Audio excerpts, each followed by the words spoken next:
So good morning to all of you साथियों। आज मैं आपसे एक इम्पॉर्टेंट वैल्यू के बारे में बात करना चाहता हूँ। उस इम्पॉर्टेंट वैल्यू को मास्टर करके हम अपनी प्रॉब्लम्स को सॉल्व कर सकते हैं। वो वैल्यू है सेल्फ लव। हमें ऐसा लगता है कि हम खुद को बहुत प्यार करते हैं। ये बात पूरी तरह से गलत है। देखा ये जाता है कि जब कभी भी नया साल आता है तो न्यू ईयर रिजोल्यूशंस लेते हैं लोग कि इस साल मैं अपनी हेल्थ का ध्यान रखूंगा। और ये भी देखा जाता है, एक सर्वे में ये देखा गया था कि जनवरी के महीने में और शुरू के कुछ दिनों में 15 दिनों में ही जिम के बाहर बहुत ज़्यादा ट्रैफिक रहता है, बहुत सारी गाड़ियाँ खड़ी रहती हैं, पार्किंग की जगह नहीं मिलती है। अंदर भी जिम के अंदर अगर आप जाएंगे तो देखेंगे बहुत सारे लोग एक्सरसाइज कर रहे होंगे। वो न्यू ईयर रिजोल्यूशन वाले लोग होते हैं। लेकिन अगर आप अगले 15 दिन के बाद जाके चेक करेंगे तो उनमें से 10% ही वहाँ होंगे, बाकी सब गायब हो चुके होंगे। ऐसा क्यों हुआ? ऐसा ये हुआ कि वो खुद को प्यार ही नहीं करते हैं। अगर वो खुद को प्यार करते होते तो वो अपनी हेल्थ का पूरी तरह से ध्यान रखते और वो जिम को कंटिन्यू करते। इसी तरह से जब कभी भी साल की शुरुआत होती है तो बच्चे लोग रिजोल्यूशन लेते हैं कि इस साल मैं बहुत अच्छे से पढ़ाई करूँगा, बहुत अच्छे से पढ़ाई करूँगी, बहुत अच्छे से नोट्स बनाऊँगी, टाइमली रिवीजन करूँगी।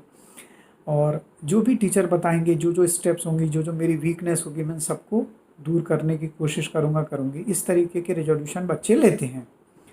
और होता ये है कि जैसे ही पहले टेस्ट का रिजल्ट आता है और वो देखते हैं कि पहले टेस्ट के रिजल्ट में उनके मार्क्स थोड़े कम आए हैं, और बस उसी दिन उनका वो कंसिस्टेंसी बोलो, सेल्फ लव बोलो, वो सब ख़त्म हो जाता है।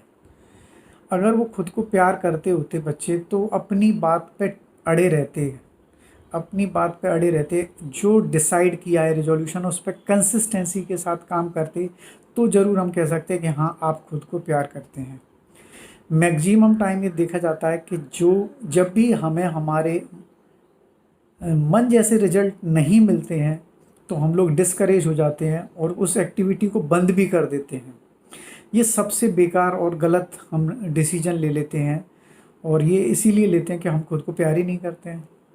तो अगर आप सेल्फ लव की इम्पोर्टेंस को समझें तो आपको एक सेंटेंस याद रखना है कि जो रिजोल्यूशन आपने लिया है उसको जब तक आप अचीव नहीं कर लोगे, you will never give up. चाहे कितनी भी मुश्किल आए, चाहे कुछ भी करना पड़े, चाहे कितनी भी मेहनत करनी पड़े, करेंगे, पर आप उसको फुलफिल करेंगे। अगर आप ऐसा करते हैं तो डेफिनेटली आप अपने माइंड को बहुत स्ट्रेच कर पाएंगे और आप अपने आप को तैयार कर पाएंगे टफ से टफ प्रॉब्लम्स को इजीली हैंडल करने के लिए। सभी जानते हैं कि इंग्लिश आजकल इंटरनेशनल लैंग्वेज है और इंग्लिश स्पोकन बहुत से लोग सीखने की कोशिश भी करते हैं, और वहाँ पे भी वही होता है कि कुछ दिनों बाद उनकी हवा निकल जाती है, क्योंकि जिस मेहनत की ज़रूरत वहाँ होती है वो करते ही नहीं है। इंग्लिश में बहुत ज़्यादा ज़रूरी हो जाता है कि आपको कुछ पर्टिकुलर वोकेबलरी आपकी बहुत स्ट्रॉन्ग होनी चाहिए। अगर आप कुछ सेंटेंस क्रिएट कर रहे हैं और उसके लिए आपको पर्टिकुलर वर्ड नहीं मिल रहा है तो आपकी वोकेबलरी वीक है इसका मतलब। तो ज़्यादातर इंग्लिश कोच जो होते हैं वो ये सजेस्ट करते हैं कि आप न्यूज़पेपर पढ़ो, उसमें से 3-4 वर्ड को पिक करो, उन 3-4 वर्ड के ऊपर मास्टरी करो, और ऐसे करते करते डेली 3 वर्ड 5 वर्ड्स पे अगर आप मास्टरी करते हैं तो आप देखेंगे कि एक साल के अंदर अंदर जो है वो, अगर आपने 5 भी किए तो एक साल के अंदर कुछ 1600-1700 के करीब आपकी वोकेबलरी हो जाएगी स्ट्रॉन्ग। और ऐसा भी बोलते हैं कि शेक्सपियर ने भी कोई बहुत ज़्यादा वर्ड्स यूज़ नहीं किए थे, उन्होंने भी मुश्किल से कुछ 3-4 हज़ार वर्ड्स ही यूज़ किए होंगे। तो बहुत ज़्यादा दिक्कत नहीं है, लेकिन करता कोई नहीं है। ठीक है ना, करेंगे भी तो वही 6-7 दिन करेंगे और उसके बाद में उनकी हवा निकल जाएगी। तो एक तरफ तो आप चाहते हैं कि इंग्लिश सीखना है, इंग्लिश स्पोकन करना है, अपने आप को ग्रो करना है, और दूसरी तरफ जब उसमें कंटिन्यूटी की बात आती है तो आप कंटिन्यूटी को ब्रेक कर देते हैं। तो कंटिन्यूटी को हम कब ब्रेक करते हैं? जब हम सेल्फ लव नहीं करेंगे तो पक्की बात है हम कंटिन्यूटी ब्रेक कर देंगे। सेल्फ मोटिवेशन कुछ लोग बोलते हैं हमें सेल्फ मोटिवेशन ही नहीं होता, हमें दूसरे लोग मोटिवेट करते हैं तो ही हम कुछ कर पाते हैं। ज़रूरत ही नहीं है दूसरे लोगों से मोटिवेशन लेने की। सेल्फ मोटिवेशन आपको ऑटोमेटिकली हो जाएगा अगर आप सेल्फ लव पे कंटिन्यू काम करते रहते हैं। आप हर टाइम अपने आप को ये एहसास दिलाते रहें कि आप खुद को बहुत प्यार करते हैं और आप खुद की प्रोग्रेस के लिए कुछ भी कर सकते हैं। एक स्टेप मैं आपको और आज से ही फॉलो करने को बोलता हूँ। जो भी आपका उठने का टाइम है सुबह का, आप उसको आधा घंटा ऊपर ले लीजिए। जैसे अगर आप 4 बजे उठते हैं, सॉरी शायद 4 बजे नहीं उठते होंगे, तो 3:30 बजे उठना है। अगर आप 6 बजे उठते हैं तो 5:30 पे उठें, 5 बजे उठते हैं तो 4:30 बजे उठें। ये मैंने 4 बजे का इसलिए बोला कि मैं खुद जो है पहले 4 बजे उठता था, लेकिन अभी मेरा शेड्यूल मैंने थोड़ा चेंज कर दिया, कंटिन्यूसली चेंज किया हुआ, कंसिस्टेंसी के साथ चेंज किया हुआ है। 3:30 AM मेरा मेडिटेशन स्टार्ट हो जाता है डेली विदाउट एनी एक्सक्यूज़। चाहे मैं रात में 12 बजे सोऊं, चाहे मैं रात में 1 बजे सोऊं, पर 3:30 AM मेरा मेडिटेशन शुरू हो जाता है और उससे पहले मैं पूरा अपना नहा धो के फ्रेश एनर्जी के साथ मैं मेडिटेशन करता हूँ, पूरी एनर्जी के साथ मेडिटेशन करता हूँ मैं। तो आपके लिए यही टिप है कि आप अपने टाइम को आधा घंटा ऊपर लें और उस आधे घंटे में आप एक्सरसाइज कर सकते हैं, मेडिटेशन कर सकते हैं, योगा कर सकते हैं। अगर आप इंग्लिश की वोकेबलरी इम्प्रूव करना चाहते हैं तो आप उन 5 या 10 वर्ड को डेली 10 वर्ड को प्रैक्टिस कर सकते हैं। उस आधे घंटे में हो जाती है प्रैक्टिस। लेकिन मुश्किल कहाँ आती है, सबको पका पकाया चाहिए, सबको इजी शॉर्टकट्स चाहिए। सब लोगों को लगता है कि बस सारे मीनिंग, सारी वोकेबलरी अच्छे से याद हो जाए और हम बहुत अच्छे से इंग्लिश बोलने लगें।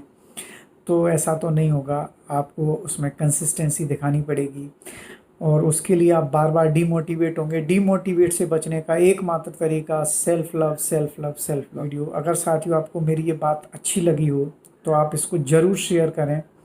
आप उन लोगों के साथ ज़रूर शेयर करें आप जिनको आप भी प्यार करते हैं, आप अपने छोटे भाई बहन को प्यार करते हैं, आप अपने दोस्तों को प्यार करते हैं, आप अपने समाज में जिस किसी ने आपका कभी अच्छा किया हो, आपके साथ पॉजिटिव रहे हो, उन तो आप उनके साथ भी शेयर कर सकते हैं, क्योंकि sharing is caring, sharing is caring. अगर आप दूसरों की in this way you can care for the others also. ये मैं बात आपको क्यों बता रहा हूँ कि मैं भी चाहता हूँ कि मैं आपकी केयर कर पाऊँ, पर मैं केयर तो करने की मेंटलिटी तो रख सकता हूँ, पर स्टेप्स आपको फॉलो करने पड़ेंगे, इम्प्लीमेंट आपको करने पड़ेंगे। टिप्स मैं आपको बहुत सारी दे सकता हूँ, पर इम्प्लीमेंट आपको करना पड़ेगा। और power of implementation is amazing, amazing, amazing. बहुत ज़बरदस्त है पावर ऑफ इम्प्लीमेंटेशन। मैं इस पावर ऑफ इम्प्लीमेंटेशन से आपको बताना चाहता हूँ कि मैं खुद जो है एक और आप मेरे इस वीडियो के बाद एक और वीडियो जो है मैं यूट्यूब चैनल पे अपने पे डालने वाला हूँ, जिसमें मैं 10 वर्ड के ऊपर मास्टरी करना है। और अगर आप लोग भी चाहते हैं कि आपकी वोकेबलरी बहुत स्ट्रॉन्ग हो जाए तो आपको कुछ नहीं करना, just be with me, stay tuned with मी। बहुत अच्छी अच्छी वोकेबलरी वर्ड्स मैं आपको इम्प्रूव करवा दूंगा, मैं खुद भी करूंगा अपने साथ, ठीक है ना। मैं तो खुद ही सीख रहा हूँ तो आपको भी सिखा रहा हूँ साथ साथ में। हाँ, होगा ये कि जब बहुत सारे लोग मिलकर साथ में सीखते हैं तो बहुत सारे लोगों की जो एनर्जी है वो बहुत अच्छे रिजल्ट्स प्रोड्यूस करती है। शायद आपने एक कहावत सुनी हो कि एक अकेला चना कभी भांड फोड़ नहीं सकता है। जब बहुत सारे चने होते हैं तभी जा के वो प्रोसेस हो पाती है भांड फोड़ने वाली। तो आपको मेरे साथ जुड़ के जिनको भी इंग्लिश सीखना है, इंग्लिश बहुत से लोगों को आती है लेकिन वोकेबलरी उनकी वीक होती है, तो वोकेबलरी को आपको इम्प्रूव करना आपका प्राइम टास्क होना चाहिए। क्योंकि कभी भी अगर आप विदेश में घूमने जाते हैं या कभी विदेश से कोई आके आपसे कोई बात करना चाहता है, कोई अंग्रेज बाहर से आता है और आपसे कुछ पूछता है और आप उसकी शक्ल की तरफ देखते हैं, आपको उसकी बात ही समझ में नहीं आ रही होती है कि वो क्या बोल रहा है, तो कहीं ना कहीं ये हमारी एक वीकनेस होती है। और मैं किसी भी भाषा के विरोध में नहीं रहता, ठीक है ना। मैं हिंदी को बहुत प्यार करता हूँ, मेरी हिंदी भी बहुत अच्छी है, ये वीडियो भी मैं हिंदी में ही बना रहा हूँ। पर साथ में भाषाएं सभी बहुत अच्छी होती हैं, चूँकि इंग्लिश इंटरनेशनल लैंग्वेज है तो हमें उसको भी इम्प्रूव करना चाहिए। बिकॉज़ अगर आप ग्लोबल होंगे तो आप ज़्यादा तरक्की करेंगे, ठीक है। तो मैं आपसे चाहूँगा कि आप अपने आप के अंदर पहले आज पूरे दिन भर सेल्फ लव की फीलिंग को क्रिएट करें। आपके हर सेल, हर टिश्यू, हर न्यूरॉन के अंदर ये बात घुस जानी चाहिए कि आप अपने आप को बहुत प्यार करते हैं और आप अपनी ग्रोथ के लिए कुछ भी करने के लिए तैयार हैं, कितनी भी मेहनत करने के लिए तैयार हैं। कोई ज़रूरी नहीं है कि आप उसके लिए अपना टाइम वेस्ट करें। बिल्कुल आपको अपना टाइम वेस्ट करना बंद करना पड़ेगा। मैंने कई दिनों से टेलीविज़न नहीं देखा है, कई दिनों से टीवी पे कोई प्रोग्राम नहीं देखा मैंने। और जो टीवी के प्रोग्राम का जो टाइम होता है उसको मैं सेल्फ लर्निंग में यूज़ करता हूँ और मैं अपनी वोकेबलरी इंप्रूव कर रहा हूँ, जैसा कि मैंने अभी आपको बताया था। और मैं इसको डालूँगा और आप साथ मेरे साथ जुड़े रहिए। इसलिए जुड़े रहिए क्योंकि जो हमारी जो क्यूमुलेटिव एनर्जी है वो ज़रूरी बहुत बड़ा डिफरेंस क्रिएट कर देगी। Thank you very much again for watching this video. साथियों, मेरे चैनल को सब्सक्राइब करिए, शेयर करिए और जिन लोगों से आप प्यार करते हैं उनके साथ ज़रूर शेयर करिए। उनको भी बोलिए कि वो भी चैनल को शेयर करें। Stay tuned with me, together we can make a difference. Thank you very much.